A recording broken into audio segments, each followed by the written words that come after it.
Mesdames, Messieurs, peuple congolais, chers membres de la diaspora, ici Paris, la capitale de la résistance congolaise à la dictature France-Afrique de Denis Sassou Nguesso au crépuscule. Je vous dis que c'est le paradoxe.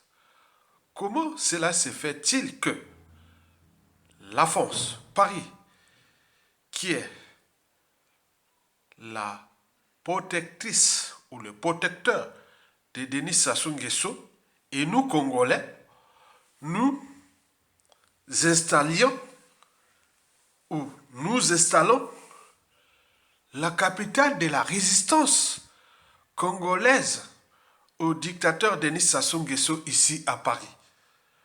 Ben oui, c'est dans la contre-réaction de ce qui s'est passé de la France occupée en 1940 à 1945 par l'occupant nazi, le Congo-Brazzaville.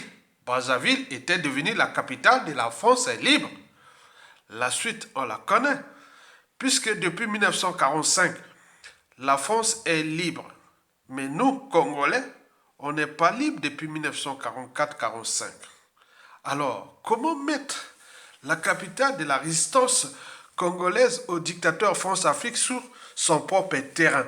C'est tout le paradoxe. Mesdames, Messieurs, peuple congolais, ce qui se dessine sous nos yeux va être fascinant, rude et passionnant à la fois. Ben oui, la France ou la France-Afrique et autres sont aux abois. La France n'a plus que 10% d'influence en Afrique ou sur le continent noir. Mais il reste que quelques piliers qu'elle veut vraiment soutenir pour ne pas perdre la face. Mais au regard de ces enjeux géostratégiques, la France est en difficulté. Et c'est là qu'il va commencer les dangers pour notre pays et pour quelques années. Vous aviez un président qui s'appelle président Emmanuel Macron. Celui-ci va nous installer, de gré ou de force, Denis Sassou Nguesso. Et pourquoi? Parce que Denis Sassou Nguesso n'a jamais trahi la France-Afrique. On est bien d'accord? Donc on ne change pas une équipe qui gagne. Mais si, et seulement si, Denis Sassou Nguesso introduit son fils, convolé Denis Sassou Nguesso, qu'est-ce que ça peut faire? Ça ne va que dans la continuité. Vous le savez très bien qu'il y a des enjeux géostratégiques. La France est en difficulté en Afrique. Et les rapports de force qui se décident entre l'Eurasie, Chine, Russie, le BRICS, et n'oublions pas, contre l'Occident, donc nord-américain, anglo-saxon, et la France-Afrique qui est en déclassement, la France va certainement nous tailler une fois de plus. Souvenez-vous de la fin de la guerre de l'Algérie, les pays noirs et autres. Nous allons devenir les pieds noirs. La France va placer Denis Sassou Nguesso pour satisfaire Denis Sassou Nguesso mais également la Chine et par translation la Russie. Donc le peuple congolais, nous n'avions pas de marge de manœuvre. Les rapports de force qui vont se dessiner, ou la chute ou la mort ou tout ce qui va arriver à Sassou Nguesso d'ici sa mort, parce qu'il est maintenant dictateur à vie. Donc tout le monde va mourir là. Tant que Sassou sera vivant, il sera là. Mais quoique, s'il arrive des changements en cours, mais il est certain que Denis Sassou Nguesso va s'installer au Congo. Et là, nous rentrons dans une période trouble de notre histoire qui sera encore plus dramatique, puisque les Congolais, du nord au sud, de l'est à l'ouest, dans toutes les tribus, dans les différents groupes ethniques du nord au sud, nous avions cédé. Nous n'avions pas été capables, au niveau militaire, au niveau politique, au niveau intellectuel, au niveau citoyen, au niveau anthropologique. Comment cela se fait-il que celui qui a volé ce pays, qui a détruit, qui est en train dans une phase de grand remplacement, va dissiper être à la tête de ce pays. Je vous informe, les officiers congolais, préparons-nous à se battre, mais au dernier Congolais. La situation géopolitique internationale est désormais contre nous. Parce qu'il y a la RDC. On ne peut jouer à la domination mondiale pour l'exploitation des matières premières qu'on voit en République démocratique du Congo sans que ces pays périphériques soient dans la merde. Donc le Rwanda, avec Denis Kissé Sassou Nguesso et les enjeux géostratégiques dont la France va certainement nous vendre comme des pieds noirs aux Chinois, aux Russes et aux Américains et tout le monde parce que la France n'a plus de choix. C'est Denis Kissé Sassou Nguesso qui est choisi.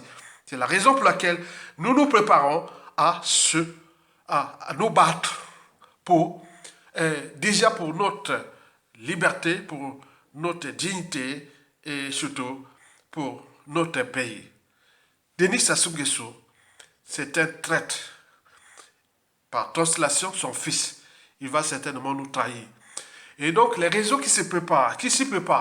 Donc, préparons-nous seulement. Il faut maintenant continuer maintenant jusqu'à 2024 ou 25 ou 26 ou 27 ou 28 ou 29 ou 30 ou 31 ou 32, 33, 34, 35, 36, 37, 38, 39, 40, 45. Jusqu'à ce que Denis Sassou Nguesso, peut-être, il sera là jusqu'en 2080, puisqu'il se croit Dieu et les fils, les enfants, les petits-enfants, ils ont trouvé ce pays-là comme les propriétés privées avec le concours de la France-Afrique et de la France pour, soi-disant, préserver les intérêts majeurs de la France. Donc, vous avez tout compris. Merci beaucoup. À bientôt. Nous avons aussi suivi la visite de Jean-Pierre Raffarin, représenté par son ONG, bien entendu, qui a conduit une délégation des hommes d'affaires au Congo-Brazzaville. Et ça ne s'arrête pas là. Le 3 avril dernier, on pouvait lire sur le quotidien La Lettre A, un article intitulé « De Ouagadougou à Brazzaville, Emmanuel Macron nomme ses nouveaux ambassadeurs ». Mais il y a une phrase qui retient l'attention, c'est que le président français vient de procéder à la nomination d'une poignée de dirigeants d'ambassadeurs stratégiques sur le continent africain. Des ambassadeurs stratégiques. Est-ce qu'on peut tenter de comprendre avec vous qu'est-ce que cela pourrait signifier? Lorsqu'on recoupe tous ces événements-là, toutes ces séquences, l'arrivée d'Emmanuel Macron à Brazzaville en escale, il va à Kinshasa, il dit un certain nombre de choses qu'on a rappelées tout à l'heure. Après, va suivre donc la nomination des nouveaux ambassadeurs, on dit bien stratégiques. Alors, Emmanuel Macron n'a peut-être pas défini ce qu'il entend par ambassadeur stratégique, mais je vais tenter une explication. Je disais tout à l'heure que nous restons un précaré français, mais en même temps, il y a de la concurrence, surtout, vous avez deux concurrents en Afrique par rapport à la France. Vous avez donc la concurrence économique, financière, peut-être pas monétaire, mais surtout économique et financière, donc, qui est la Chine. Et vous avez une concurrence sécuritaire, militaire, avec la Russie ou encore la Russie et Wagner. Alors, si certains se rappellent, c'est que la Chine a une génération de jeunes diplomates, en tout cas plutôt jeunes par rapport à ce qu'on peut connaître de l'âge des diplomates, et très agressifs. Il n'y a qu'à voir l'exemple de l'ambassadeur chinois à Paris. Il est très agressif vis-à-vis du pouvoir français. Et donc, vous avez ces jeunes ambassadeurs, je crois qu'ils ont un qualificatif qu'on appelle les loups solitaires ou les jeunes loups. En tout cas, ils montrent les dents lorsqu'il faut critiquer l'Occident. Et vous avez ces ambassadeurs un peu partout dans les capitales occidentales. Et dans le discours aux ambassadeurs que fait Emmanuel Macron, il demande à ses ambassadeurs de se comporter un peu comme ces ambassadeurs russes et surtout chinois, qui n'hésitent pas d'être vraiment très agressifs. Donc, montrer un peu les griffes ou les dents sur tel ou tel sujet et ne pas se laisser bousculer par les ambassadeurs chinois sur place quant à s'accaparer des places de marché. Maintenant, ces ambassadeurs dits stratégiques qu'est-ce qu'ils peuvent faire de plus dans un monde aussi concurrentiel. Mais pour moi, c'est que Macron veut redessiner une nouvelle politique africaine. Mais sauf qu'il est toujours enfermé dans cette tradition française qui consiste à voir l'Afrique comme toujours cette colonie d'exploitation. Il faut savoir que pour comprendre le comportement des hommes politiques français, il faut se replacer dans la politique coloniale. En dehors de l'Algérie et un tant soit peu de Dakar, qui étaient des colonies de peuplement, le reste des colonies françaises en Afrique n'étaient que des colonies d'exploitation. Vous pouvez lire le livre de Catherine Kokri-Vidrovitch, hein, c'est un best-seller, hein, c'est un des meilleurs livres écrits sur la colonisation française en Afrique. Hein, Catherine Kokri-Vidrovitch, qui est une grande professeure à la Sorbonne, elle a écrit un livre qui s'intitule « Le Congo au temps de grandes compagnies concessionnaires ». Je recommande à tout Congolais ou à tout Africain de l'Afrique centrale ou même de l'Afrique tout court de lire ce livre. Ce livre, c'est le best-seller. C'est un livre de référence pour tous les professeurs d'histoire moderne en Afrique noire. Le Congo au temps des grandes compagnies concessionnaires. Et donc, on voit comment, en plusieurs compagnies concessionnaires, on a dépecé les colonies et on a donné aux compagnies qui devraient les exploiter au profit de la métropole. Je vous renvoie Oui, aussi mais au discours. Didier, on va revenir, on va rester un peu sur, disons, dans notre sujet. C'est que tout à l'heure, nous parlons des nouveaux ambassadeurs. Évidemment, vous avez commencé un développement.